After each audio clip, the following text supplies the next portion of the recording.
Our gospel this morning comes from Luke chapter 6, verses 39 through 45. It follows from the teaching on the love of enemies last weekend, and of course from the weekend before that is the Beatitudes or the Sermon on the Plain.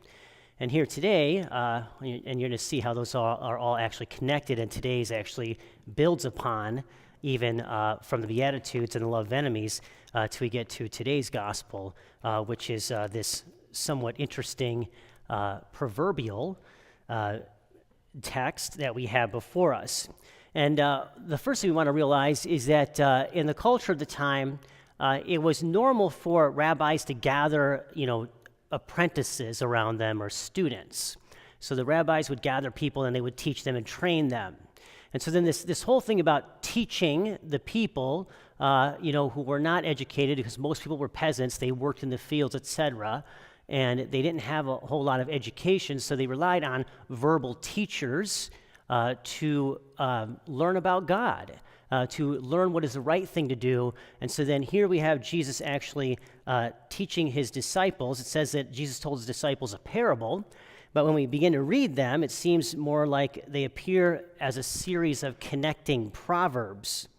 And so let's look at this, because it takes a while to get into what exactly he's getting at, because we're not accustomed to the culture. So let's begin with the first one here, is that can a blind person guide a blind person? Will not both fall into a pit? When he mentions this, it naturally calls to mind physical sight. Can a blind person lead a blind person? Will not both fall into a pit? Well, yeah, you need to see. Someone needs to see what's happening. And then he says, no disciple is superior to the teacher, but when fully trained, every disciple will be like his teacher. So when he speaks of teaching and training, it naturally involves knowledge and understanding. All right? So then he brings physical sight and intellectual sight, or understanding, if you will, together with this famous, why do you notice the splinter in your brother's eye, but do not perceive the wooden beam in your own? So again, they seem convoluted, or they seem a little bit disconnected. But if we understand, first of all, from the first line about can a blind person guide a blind person? If we understand guide as a teacher, it's a reference to a teacher, and then we add this to the physical sight reference, and then the understanding and training and teaching, we get this reference to teachers teaching. So that's essentially what Jesus is alluding to, is teachers teaching. And with the word guide as the teacher, both of the parables refer then to teachers. All right, some with flawed vision and some with clear vision, where some teachers teach good and other teachers or guides, they teach badly. All right, and so then we need to also recall that this whole teaching industry, if you will, the teachers were notorious in an honor and shame culture for putting on a best front. So the question was always, whenever someone saw the teacher teach, they would always wonder right away, is the teacher being authentic, or are they just putting on this best front to gain honor? So that was always the question in the back of people's minds. So the text refers to the knowledge and teaching, and Jesus is saying that teachers who teach the bad stuff are hypocrites, and the teachers who teach the good stuff are the true teachers. All right, and this all starts to make more sense when we realize in the Mediterranean world of Jesus, remember, honor and shame culture, creating and projecting character appearances was the norm. Hey, I want to create and project a character appearance for myself. I want to put on the best mask or the best front. I want to look good. I don't have to be good, but in that culture, I just have to look good. All right, so then teachers were notorious for putting on this best front or this best mask, or they were the best at being stage actors, which is what the word hypocrite translates into. In addition, the Greek word for hypocrite takes on the added meaning of deceiver or pretender. And therefore, these hypocrites that Jesus is referring to are misguided teachers and leaders that he is warning his disciples against, and also warning his disciples not to imitate, because he's training them to be teachers. All right? The disciples are in formation to be teachers. So going back then to the sermon on the plain of the Beatitudes, what was Jesus really beginning to get at? He was really exhorting his listeners to candid self-examination and authentic efforts to improve self before attempting to help others improve. Okay, so then he was exhorting them. He begins 2 weeks ago to exhort them on this candid self-examination. What's so important about that? Okay, without candid self-examination and love and compassion for enemies, one will end up a bad teacher or leader, blind, unreliable, untrustworthy, a deceiver, an actor, and a hypocrite. Okay, if we're going to truly teach, then we have to have the best good at heart of the other person. All right, so this is essentially what Jesus is getting at. It's about how to be a good teacher. So, in other words, be good, authentic teachers, not fake ones like the ones that were common among the culture of the time. So a teacher cannot teach, nor can a leader lead if he or she is judging or condemning of others. Remember, love your enemies and do good to those who hate you, bless those who curse you, pray for those who mistreat you. Okay, so as disciples commissioned with spreading the good news, we cannot teach or lead if we have a beam in our eye. That is, if we lack compassion for our enemies or if we have hypocritical or judgmental disposition in our thinking. Does this apply to us? Are you baptized? Well, let's try this again. Are you baptized? Yes. Are you confirmed? Yes. Are you on mission? Yes. A little bit stronger than yesterday. You guys realize you're on mission. Yes, you're baptized, you're confirmed, you're on mission. What's your mission?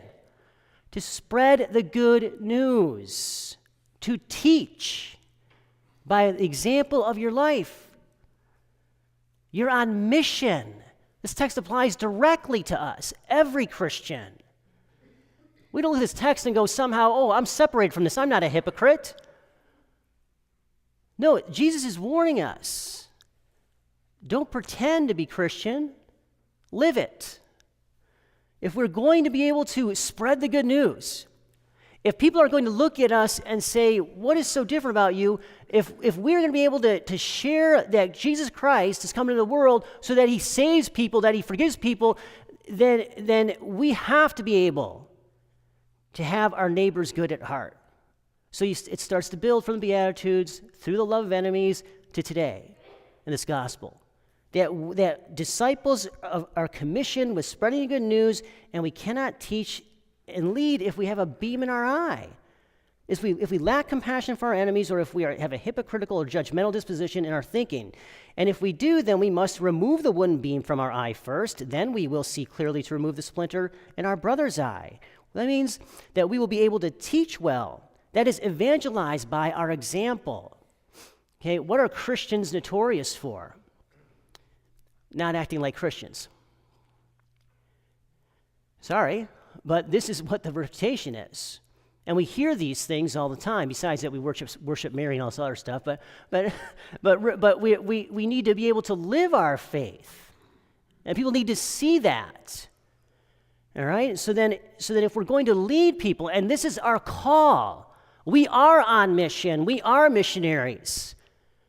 All right, and Jesus has formed us in our private relationship with him, our intimate relationship with Jesus, which is fundamental in our prayer lives, our daily prayer lives. We are being formed every day like the teacher, who is Jesus, so that we can tell other people about what Jesus has told us about, what we have learned from Jesus, so that we can get out to the rest of the world who is very hungry to hear about a merciful God. A God who loves them, a God who has created them out of love, a God who's very merciful, who's always ready and willing to forgive. This is whom we are called to share. We're baptized, we're confirmed, we're on mission. We're ready, and we are in the thick of the mission territory. And so then, to distinguish a good teacher from a bad teacher, Jesus refers to good trees and bad trees that produce good and rotten fruit.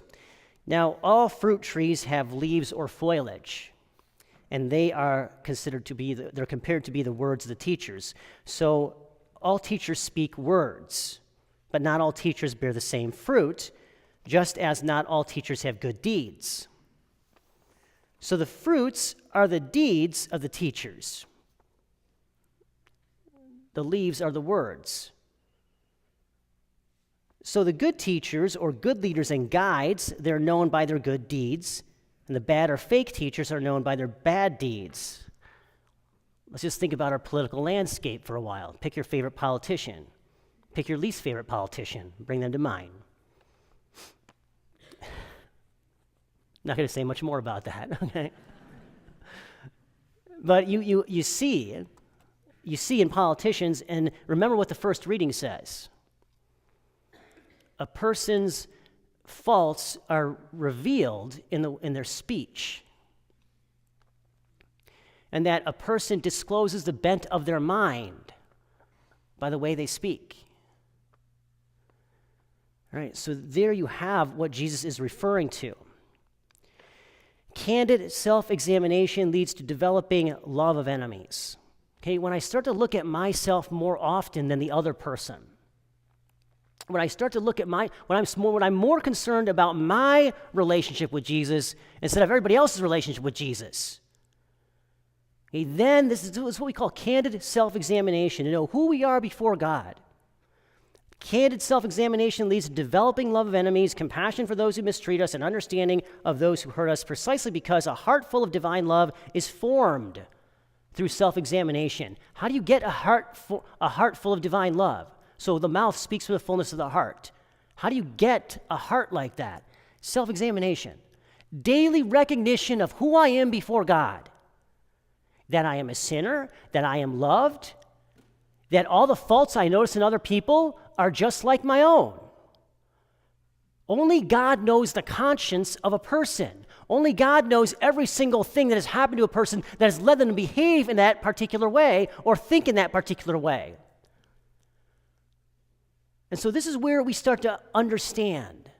And that paragraph that's in the bulletin from the Catechism of the Catholic Church, 2478, has a nice description of how to make excuses, in other words, for those who hurt us. Make excuses. Something that's one of the principles of fraternal charity we learn in seminary. Make excuses for your brother's bad behavior. You've heard the phrase, give the benefit of the doubt. We don't do that much anymore. We should assume that what a person is saying is that there's a good intention there. And we just need to understand how they're communicating. We should ask questions when we don't understand. We shouldn't assume what somebody's saying and condemn what they're saying. We should try to understand what they're trying to say, because maybe they just need to say it a different way. And so a good teacher, a good leader, a good person who has a store of goodness in their heart, they produce good deeds. But an evil teacher, leader, or person with a store of evil in their heart produces evil deeds. So the fruits should match the leaves as the actions should match the words. Okay, that is, that a person's actions and behavior should match their speech. So Jesus offers this understanding for us. It's a warning for us, it's a warning for his disciples, for those who are commissioned to spread his good news. If our good news is going to be credible, if what we teach is going to be believable, then we have to be living it. It has to be able to be seen. Now, in the world, there's no lack of people on earth who are only pretty foliage or large, shiny, glossy leaves who, upon closer look, produce only evil fruit.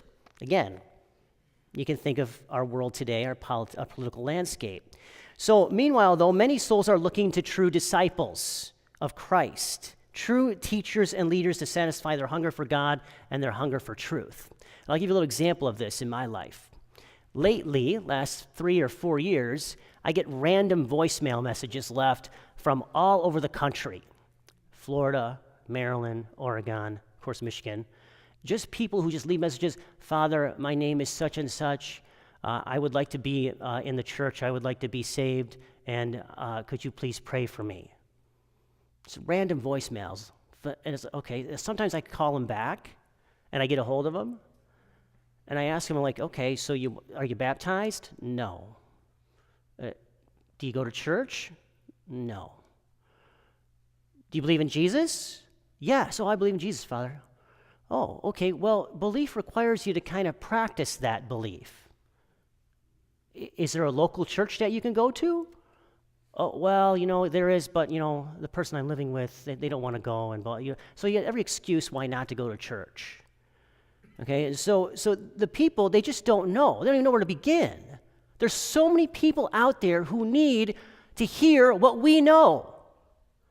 You know Jesus enough to let someone know that there's a God who calls them to this altar in a worshiping community together. There are so many souls who have no clue for whatever reason.